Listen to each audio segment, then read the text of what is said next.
100 yards of football, sports talk radio. I'm your host and producer this evening, Logan Landers, and join me to talk about the NFL Week 7 game preview between the Atlanta Falcons and the Tampa Bay Buccaneers. As always, Mr. Football, Vincent Turner. How you doing this afternoon, sir?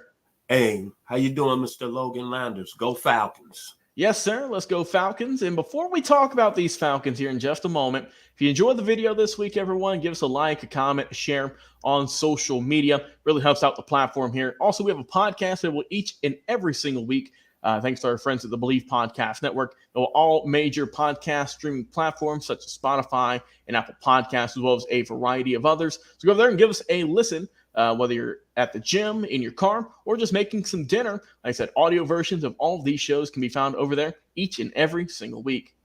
All right, Vincent, let's talk about these Atlanta Falcons going on the road to take on the Tampa Bay Buccaneers. Falcons coming into this game with a 3-3 record. Tampa Bay, they are 3-2. But let's talk about these Falcons, what happened last week, and what they've been doing so far this season. So we know last week it did not go the way we thought it was going to go. The Falcons, they fell to the Washington Commanders 24-16. We've been saying that Desmond Ridder needs to throw the ball a little bit more, and they must have been listening, Vincent, because he threw the ball a whole lot. 28 of 47 last week. He got over 300 yards again, 307 that is, but 2 touchdowns. Like I said, so far so good. 3 interceptions. 3 interceptions, also got sacked 3 times as well. And Vincent, I don't know what has happened, but the running game for Atlanta has just kind of taken a nosedive here in recent weeks. I like that they're getting the passing game more involved. You can still see that the wheels are in motion, trying to figure out how they're going to get this team a good balance on the throwing game and the running game. But here in a few weeks here, the rushing attack, which we praised Atlanta for so much early in the season, hasn't really been as strong here in these past few weeks. But let's take a look here at this team. Of course, we just mentioned Desmond Ridder, your starting quarterback, over 1,380 yards on the year for the young man, averaging around 230 yards a game. Since sacked 19 times, 6 touchdowns, 6 interceptions, at a 64% clip on the year for him. Your running backs, you got your 2 guys there with Tyler Algier and Bijan Robinson. Both those guys putting in some good work. Still waiting, Vincent. Still waiting for Robinson to get his first running touchdown on the year. Maybe it'll come this week. Who knows? And, of course, your receiving core, Drake London is now your top receiver, 329 yards for the young man here. He's got 2 touchdowns. Jonnu Smith is the second with 282. And then Kyle Pitts is slowly creeping up. He's your top 3 receiver there, 251 and 1 score for the young man. Now, let's talk about defense in Atlanta. Of course, we all know Jesse Bates, their big free agent acquisition this year. He's leading your team in tackles with 39, tied with Caden Ellis, who's been a really welcome surprise. He's got 39 on the year for him. For sacks, Atlanta, they've got 10 on the season. 2 of those coming from Mr. Bud Dupree. Grady Jarrett has a sack and a half. Arnold Ebiketie got 1.5 as well as David Onyemata. In your secondary, of course, we mentioned Jesse Bates. He's leading your team in passes defended with 4. As a team, they've got 20, and that's thanks to him, A.J. Terrell, and Onyemata, who I just mentioned. Jesse Bates is also, he's doing a lot of good work out there. 3 interceptions for him as well. But man, this Falcons team, Vincent, you can see the potential in this team each and every week. They do something good, and they do something that kind of like, oh, man, what are you doing there? But give me your thoughts about the Falcons and how they've been doing this year, and also that tough loss to Washington this past week. Well, one thing I'm going to take positive from the Falcons, they 3-3. Yep. They go play in Tampa this weekend. They got a chance to win and get in and be in first place. I'm going to say this because I listen to a lot of our competition out there, and a lot of people be watching us stealing, but I'm not going to get into that. I'm going to stay strong and loyal to Arthur Smith, the head coach, because he's from my hometown, Memphis, Tennessee, the 901, and I understand that he has a plan. He's going to stay to the plan. He was very successful as offensive coordinator in Tennessee. I heard some people say where he had Ryan Tannehill and he had Derrick Henry.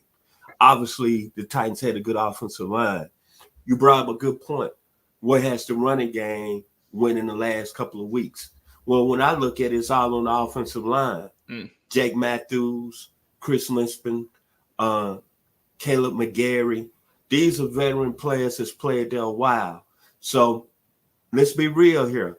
If the Falcons are going to be successful offensively, it's not going to be Desmond Ridder throwing the ball all over the place. It's going to be Desmond Ridder play action and Atlanta pounding the ball and having a success, averaging 40.5 yards a pop. Last week, I'm hanging in there with the young man, Mr. Ridder. We got to face reality. He didn't play last year to the end of the year. I thought maybe he should have played in mid-season as a rookie. Then he didn't take no snaps in the preseason. I'm still behind Coach Smith because that was his decision.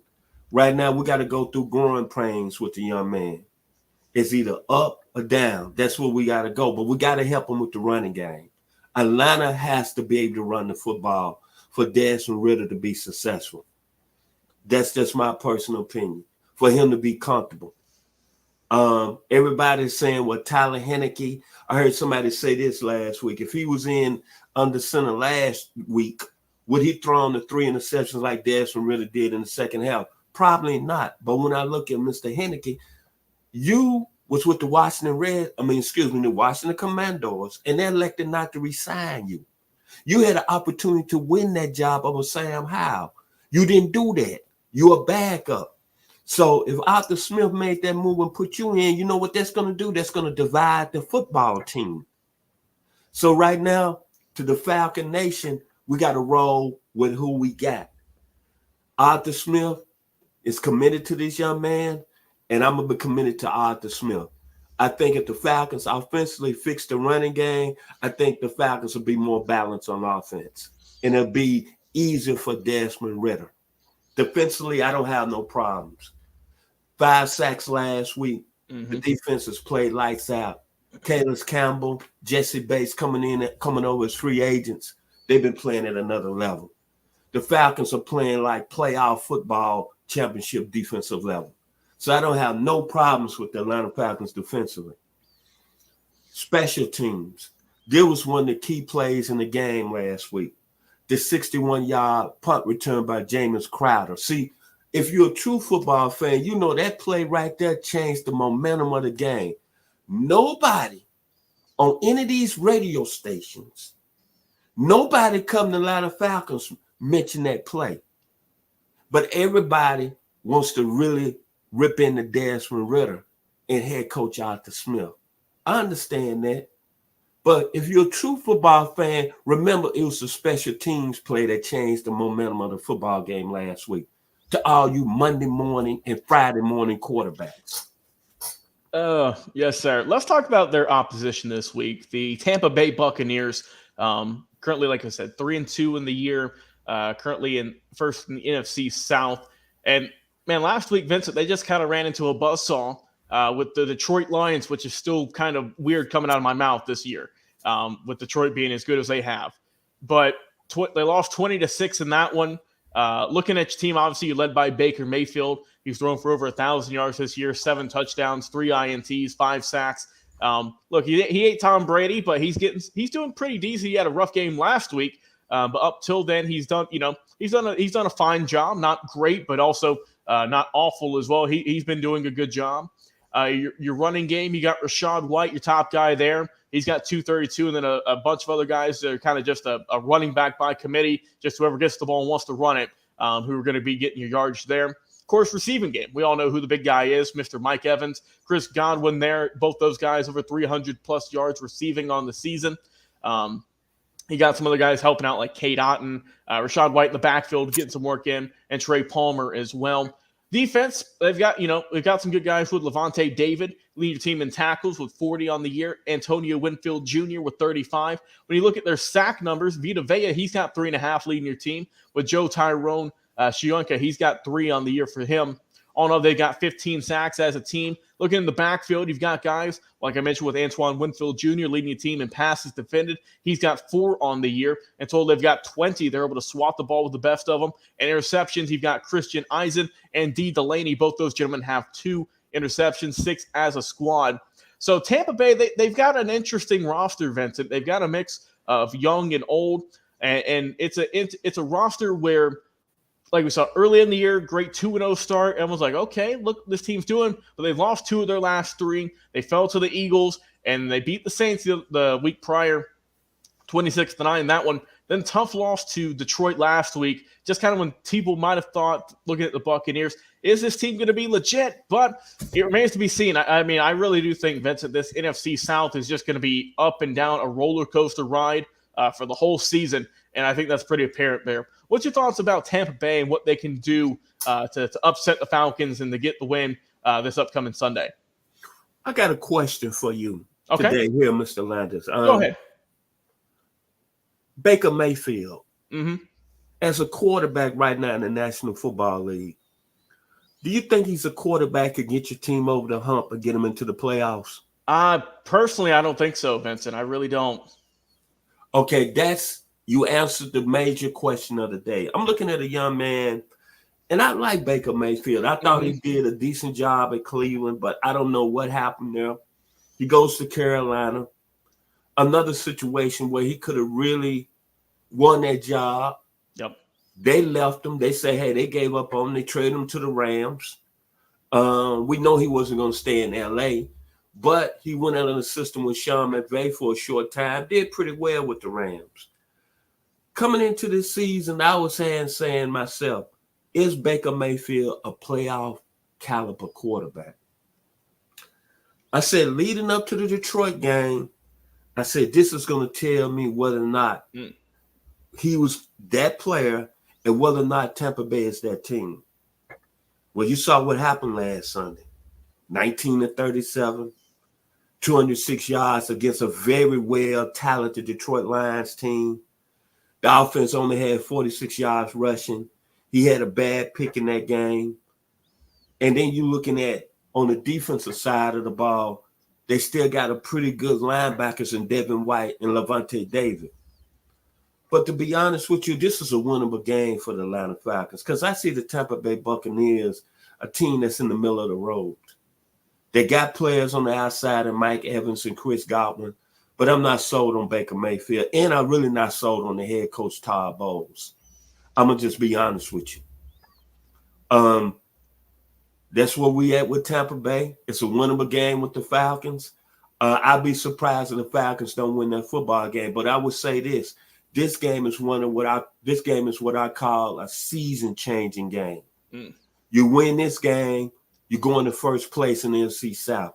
You lose this game, then you're going to be looking at like, okay, where's I'm at as a football team? Okay, can my quarterback get the job done? Okay. That's where we at coming Sunday. A big football game for both teams, but I'm going with the home team, the Atlanta Falcons. All right, sir. Time for the final predictions here. For me, I am going to go with the Falcons in this one. I think a big factor in both these teams here. For me, for Atlanta, can the running game get going this week? It's going to be hard, though, Vincent, because Tampa Bay, they've only allowed 83.8 rushing yards this season as a team. So they do have a stout run defense. Can Atlanta's run offense break through this week? It remains to be seen. But I mentioned the run defense is good for Tampa Bay. Pass defense, not so much. 265 yards allowed for them on the year. Atlanta, I think, overall has the better defense. And offensively, the numbers, they're about 50, 60 points or yards better as a team on offense. So I will go with the Atlanta Falcons getting a win in this week. Like you mentioned last week, Desmond Ridder had some good moments, but like you mentioned, it's those growing pains you're going to have for a young quarterback. Like you mentioned, it's not like he's been in the league for years now, like Baker Mayfield. He's been in the league for just a little bit. So you do have those growing pains. So with that being said, give me the Atlanta Falcons in this one. I'm going to be a low-scoring bowl game. Give me the Falcons 17. I'll go with the Tampa Bay Buccaneers 10. Just Turner, your final thoughts on this game before we wrap things up. I'm staying loyal to the head coach, man. The Atlanta Falcons, Mr. Arthur Smith. He's from my hometown, Memphis, Tennessee. His father's the CEO of FedEx. That's how I got down here to Atlanta. I transferred down here with the company back in 1996. I'm not going to change my mind, not going to change my soul. The 901 is in the house. The bottom line, the Atlanta Falcons got to run the football to be successful. I expect they're going to fix that problem on Sunday. I see them win the football game 20-14. All right, we'll see what happens this upcoming Sunday.